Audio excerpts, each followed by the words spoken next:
Hey everybody, another GMG review. Today we're taking a look at Warhammer 40,000 Chapter Approved, the mission pack for Arks of Omen, the Grand Tournament. Now this is in support of course, the new Munitorium Field Guide and doesn't come packed with it, so all the point values are somewhere else, and thank God for that.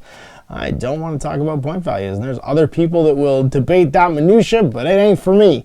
So this was kindly sent along as a complimentary review copy by Games Workshop. We're going to take a look at my thoughts on it. It's 18 new missions for incursion and strike force size games at 1,000 and 2,000 points. And I got some thoughts. If you haven't been paying attention to Warhammer community, the long story short of it is there's a brand new detachment. If you want to play in a tournament, you're playing with an Arks of Omen detachment, and as of course the community tends to take tournaments as their way of playing the game, this kind of chucks out the window all of the detachment styles that are sitting in the 40k rulebook right now and replaces them with one big one. Now, first of all, I do kind of like this because it takes me back to 3rd edition Warhammer 40,000, to the heydays of there was just a force organization chart, and you could kind of look at your opponent's army and go, yeah, that looks legal, because everybody was coming out of the same sort of template. The only difference is you get 0 command points when you take it, and you have a compulsory sort of a la carte formation that you want to pick your type of detachment to be. You have to have an HQ unless you're playing Imperial Knights or Chaos Knights, in which case you don't have to have it.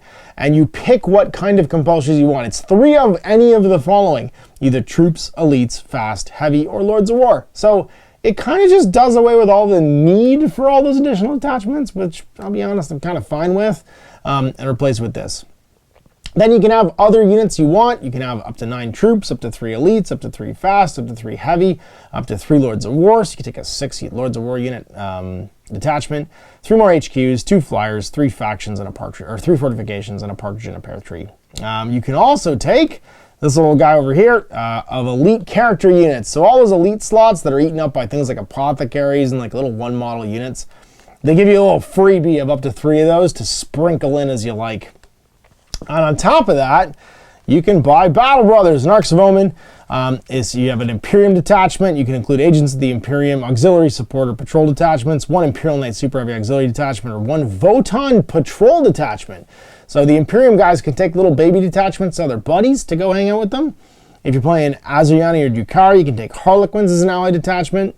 If your Arks of Omen detachment's Astra Militarum, you can take Militarum Tes Pestis as an ally detachment. So they kind of write in all the additional stuff. All of the different Chaos Gods can take their own little demons as allies, and the Gene Stealer cults can take Brood Brothers. And it means that you don't really lose out anything you could do before, but you do have to take kind of one big boy detachment to put things together. Now, what's that going to do to the real space raid for the Dark Eldar? Oh, I think it's going to be a bit different. Taking 3 patrols isn't going to be so easy anymore. And it does mean that you kind of have this new Omni detachment you play through. So you muster your armies, you get 6 command points. Each player concludes 1 and only 1 Ark of Omen detachment, plus potentially an allied detachment. If you've added an Arks of Omen detachment to your army, you can use 1 allied detachment. It can either be patrol or a super heavy, and you can use the allies matrix that comes in later on to show how that works. And then Warlord traits, relics, and heroic support can be bought as a single. Or I think you can take them multiple times for some of them in certain size games, but I think it's a single time for trait, relic, and heroic support. Yeah. But if you have a heroic support, use stratagem when you're mustering. If attachment ability would limit the number of times you can include attachment to 1, you can include it 2 times instead and use only once. And then relics, you can use once, and Warlord traits you can use once. So buying extra stuff for up to 3 CPs, you'll start with 3 in the game. Then you've got 9 missions for incursion and 9 missions for strike force. So 9 at 1,000 and 9 at 2,000, depending on what size game you're going to play. You place your objectives, you create the battlefield. It's either 44 by 30 for incursion, which is 2 kill team boards, or strike force is 44 by 60. Roll for attack or defender, choose deployment zone, select your secondaries. And the secondaries, again, I'm not going to spend a ton of time on the secondaries, but a lot like the last pack, there is standard secondaries. I actually really like this. It's going to take away the analysis paralysis. You always have the following secondaries. It's going to be assassination, grind them down behind enemy lines. Those are the 3 that you just default start with. However, each player can instead select up to 3 different ones to replace them.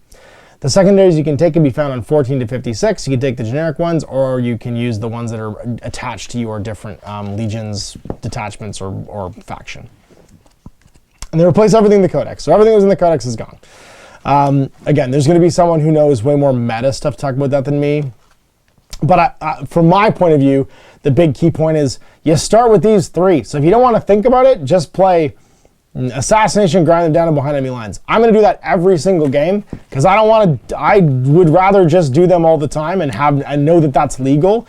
So I'm really glad they put in like a default state for secondaries, and then you can cherry pick if you want for your factions and stuff like that. I would much rather this was easy to play, and I like having that stuff done for me. The usual: declare reserves and transports, deploy your armies, take the first turn, resolve pre-battles, begin the battle, end the battle, and determine your victor. Some rules for mission objectives and ending the battle early conceding. Then we have 18 missions, and those 18 missions are, there's 1,000 point incursion missions, there's 9 of them, and there's 1,000 points or 2,000 point strike force missions, there's 9 of those. Then you actually have the core rules reprinted in here as well, which I thought was a nice touch that they're keeping that in there, and train rules as well, and a quick ref as well at the end for pulling stuff together. Now, what am I excited about? I'm excited about the fact that some thought's been put into making this simple. I'm a little bit excited, honestly, about the new force organization chart from the point of view of playing 2,000 point games, because I like that I'm going to be able to look at armies across from me on the table and go, that looks right, that looks like it falls in here. There's so much option that you can kind of make whatever kind of army you want of this detachment. I honestly feel like it might as well be unbound. You can have, because you pick whatever your theme is, and you can still have 3 of everything else plus 9 troops. And you can still have Lords of War in your army, and fortifications and flyers and HQs. You can kind of just mix and match whatever you like. Now, the only thing I'm kind of bummed about is this isn't super compatible with incursion. If I have to take 3 troop choices in certain armies, that's going to be half my army already picked for me. So if I'm playing, I don't know, Leagues of Votann, and I want to make just like a 3-troop objective secured, go take buttons kind of army, I'm looking at an initial investment of like 390 points of my army spent before I gave them any upgrades, just on filling my 3 troop slots. The elites too. The Space Marines, you're looking at 270 points if you're just taking intercessors if you want to do troops. If you're doing fast attack or elites or heavy support or something like that, it could be even higher, right? Like 3 fast attack choices, I guess I could take like 3 little bikes. And there will be people that figure out how to like min-max this, but if I'm looking at like the incursion level, 3 of almost anything is going to be almost a third of the army pre-picked for you to a certain theme. And that means that it's going to, like, when you could just take a patrol, an incursion, it meant you could have some diversity. This is going to be a little less diverse as far as what's in your army at 1,000 points. And I really like 1,000 point games, so I'm not as pumped for that. You're definitely not going to use an ally detachment in a 1,000 point game if, you know, my HQ and my 3 something else are going to be half the army already picked for me. It'll be different. It'll be difficult. And if I give them any upgrades, it could be even more than that, right? Like if you're looking at like a basic 90 point cal, I mean, I don't know why I'm picking on Votann here. I just played with them today. That's probably why. But a 90 point cal and 330 point units of Hearthkin Warriors, that's 390 plus 90. So 480 points. They have no gear. They have no equipments. You're probably adding in another 30 to 50 points per squad, right? Just to give them their upgrades and stuff.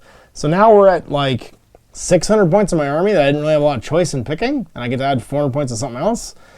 It's the armies in the incursion level are possibly going to feel a little bit cramped. Other than that, the mission structure looks neat. There's plenty of like standing in circles and pushing buttons missions. They've all stayed the same. 40 mil base for your objectives. Be within range. Yeah, I don't have a lot of comments about these because they're all the usual ITC, score 1, hold 2, hold more, plus additional insert whatever the gimmick is for this one and the different like objective layout.